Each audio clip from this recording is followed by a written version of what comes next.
There are billions of people on the planet and many different personality types. Some people are introverted, some extroverted. Some are driven by logic and others by their feelings. In a world of such diversity, how do we learn to relate to those who are different? And how do we learn to understand and accept who we are? People have a desire to know themselves. People want to know, who am I? How do I function? How do I tick? These questions were at the heart of the pioneering work of Dr. Carl Gustav Jung, a Swiss psychologist who began working at the turn of the 20th century. Despite the conformity in dress, behavior, and attitude dictated by his time, Jung championed individuality, and he invited his patients to embrace the unique person each was meant to be. Jung said, okay, that's what society tells you, that's what's expected of you, but what do you think? How do you feel? He said that we all need to get to know ourselves better and know our motives better. And if we could really look at that more, that we would be able to be more accepting of differences. In his own life, Carl Jung embarked on a painful journey of self-discovery, and the lessons he learned provided inspiration for generations to come.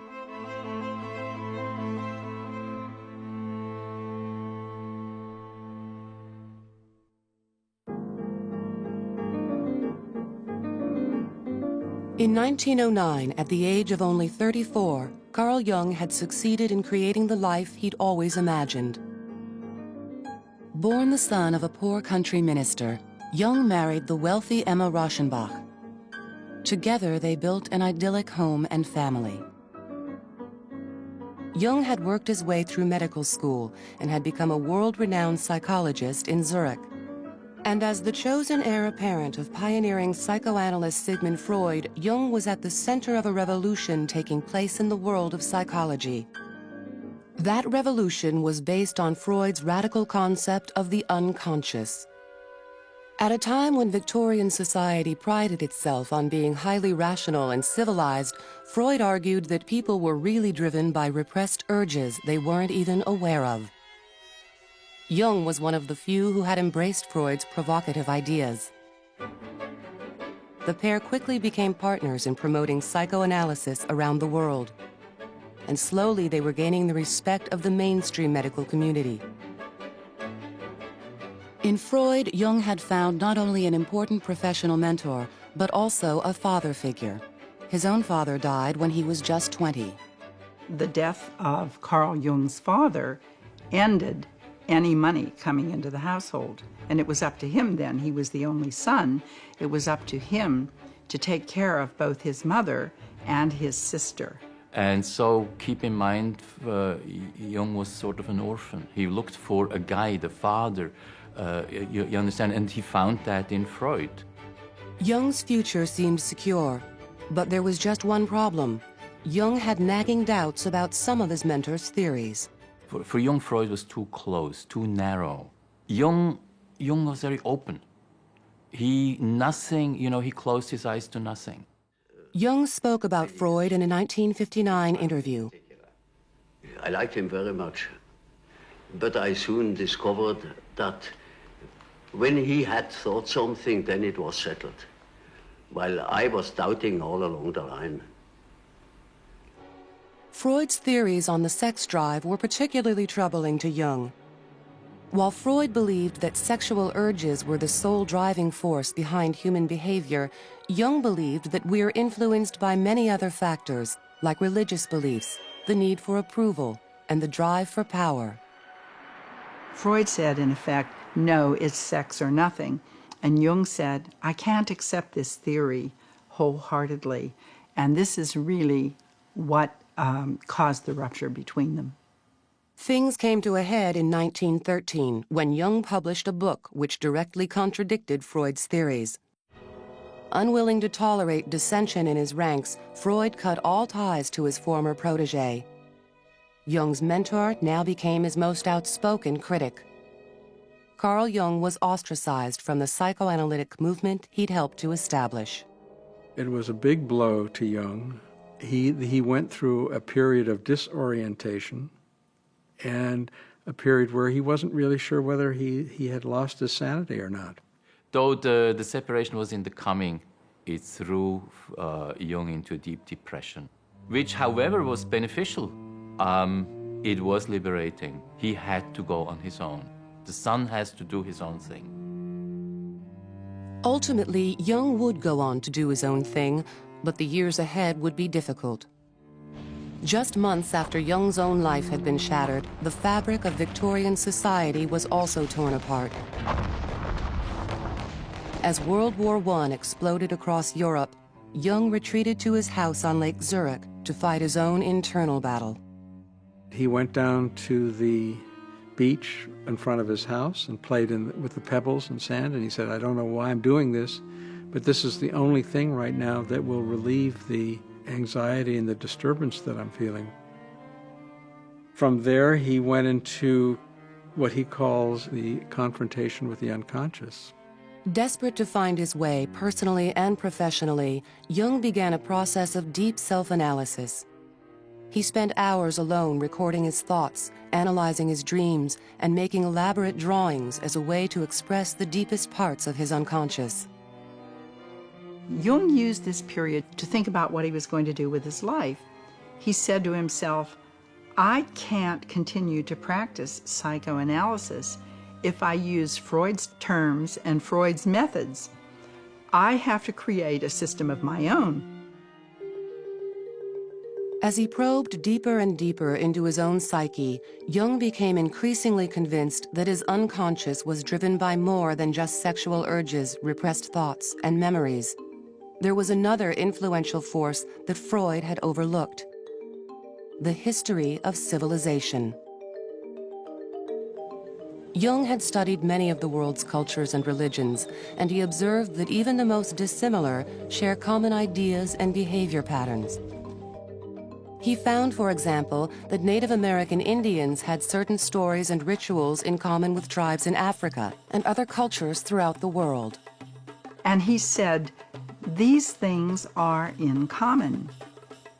And these people don't know anything about each other. They have no way to communicate with each other. How is it, why is it, that they are all telling a very similar, if not the exact same, version of this same story?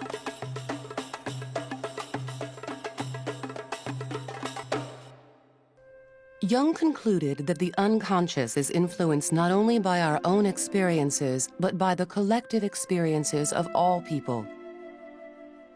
These common ideas are passed down through history, religion, and culture. He called this wealth of inherited knowledge the collective unconscious. It is this collective unconscious that leads human beings around the world to adopt similar behavior patterns without even realizing it.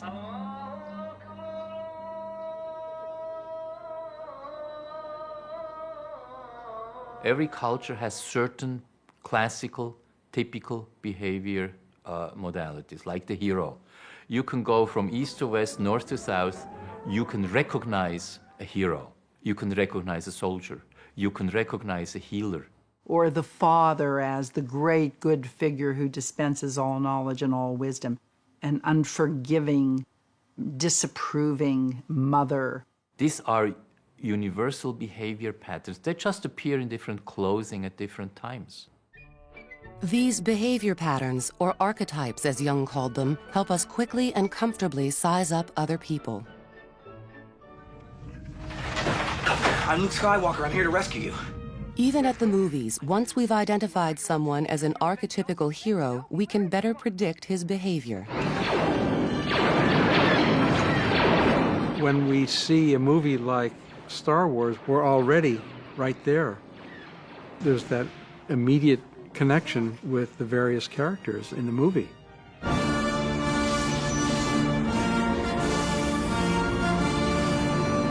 The whole idea of Darth Vader and the whole idea of archetypal evil and Luke Skywalker as the young hero,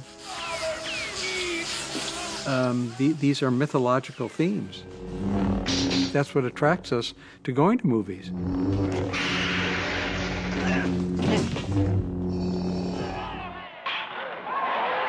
In the real world, many of us unconsciously play out these archetypical roles. The nurturing mother, the good son, the successful business person. But often there is a more complex, unique person inside of us that is struggling to be recognized. Most young people today develop, I think, a pretty mature sense of how to look and act at the right times. And boy, they're quick to recognize somebody who doesn't.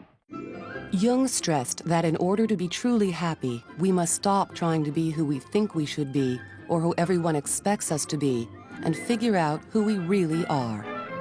I think at one time or another, every girl wants to be a cheerleader.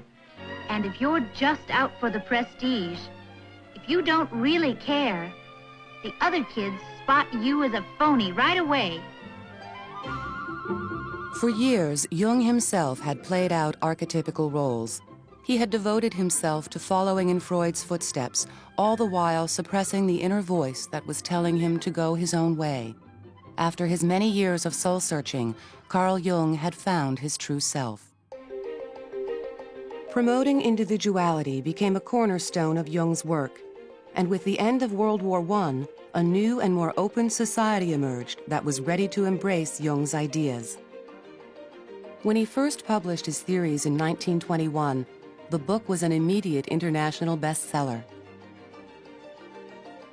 In Psychological Types, Jung offered a system that would help people better understand different personalities and appreciate the qualities that make each of them unique. He coined terms like introvert and extrovert and explained how someone who is shy thinks differently from someone who is outgoing.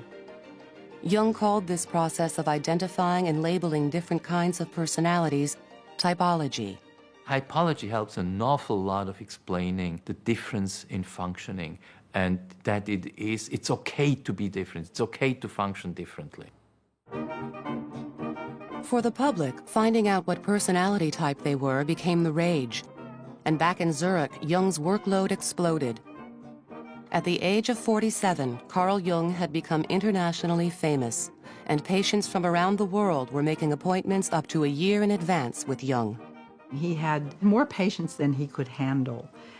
Everybody wanted something from him. Artists and poets and writers of all sorts were attracted to him, and if they had creative blocks or they had issues with alcoholism or depression or lack of meaning, they would come to him. But Jung's popularity didn't come without its share of negative attention. In the 1930s, the world began marching to war once again. In a divided Europe, some of Jung's theories would become increasingly controversial. He wrote about the differences between Aryan psychology, Jewish psychology, and Chinese psychology. This was taken as Jung being anti-Semitic, but Jung said, well, look, any sensible person will see that there are differences in psychology between Jews, Aryans, and Chinese. Jung felt that if everyone could learn to understand each other's differences, there would be less conflict in the world. But ironically, Jung's theories were adopted by the Nazis, who twisted them to suit their own agenda. Jung sparked controversy in 1933 when he agreed to take over as head of an international society for psychotherapy. At the time, most of the group's members worked in Germany and were facing Nazi domination. Jung wrote that he wanted to help his German colleagues keep their relatively new profession alive, despite this oppression. But some viewed Jung's efforts as collaboration. At the time, Germany was the predominant country in Europe before World War II. Everything science, philosophy. So Jung felt it was very important to maintain psychotherapy in Germany if at all possible. So he worked with the Nazis from 1933 to 1940. And people have not forgiven him for doing that. Over the years, Jung vehemently denied being an anti-Semite and supporting the Nazis, but controversy remains. Toward the end of his life, Jung turned away from treating individual patients, traveling, and lecturing. A true introvert at heart, he spent increasing amounts of time at home on Lake Zurich, surrounded by his family. When his supporters began urging Jung to start an institute that would teach and spread his theories, Jung only reluctantly agreed. He had an allergy against following. He didn't want you to follow a guru. He didn't even want you to follow, Christ. He didn't want to follow. He wanted you to become an individual. So he didn't want people to follow him. But he realized people wanted to learn and study, his ideas and his thoughts, and he had no choice. Eventually, societies bearing Jung's name sprang up from San Francisco and Kiev to Singapore and Argentina. Jung himself spent his final years writing and enjoying a simple life. He died at his home in 1961. He was 85 years old. Despite his wishes, a definite cult of personality developed around Carl Jung after his death. With the age of flower power and hippies came a whole new generation that was captivated by Jung's message, which included terms like Age of Aquarius and New Age. The New Age, he meant, in the most basic terms, after the end of the Second World War, new ways of thinking, new possibilities for society. He felt that politics was evolving, that the relationship between men and women was evolving. He had a sense that everything was going to change and change profoundly.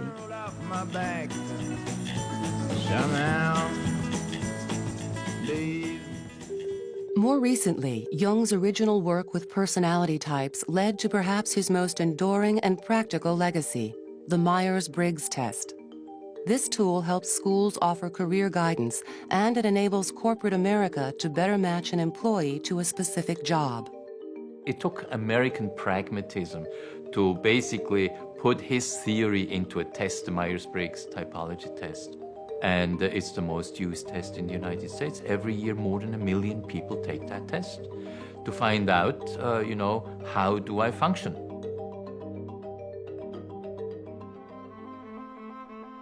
Carl Jung was ahead of his time in many ways. Today, decades after his death, his once revolutionary theories are now part of the fabric of our culture. Jung has maintained and increased his popularity because he speaks to the kinds of issues in terms of meaning, in terms of spirituality that people are looking for. We are a society that values the individual more readily than ever before. And terms like introvert and extrovert are a part of everyone's vocabulary. In this way, Carl Jung himself has become part of our collective unconscious. He said, I have to follow my own muse. I have to follow my own way. And I think that in many ways, that's probably the most important lesson that Jung's life can teach us.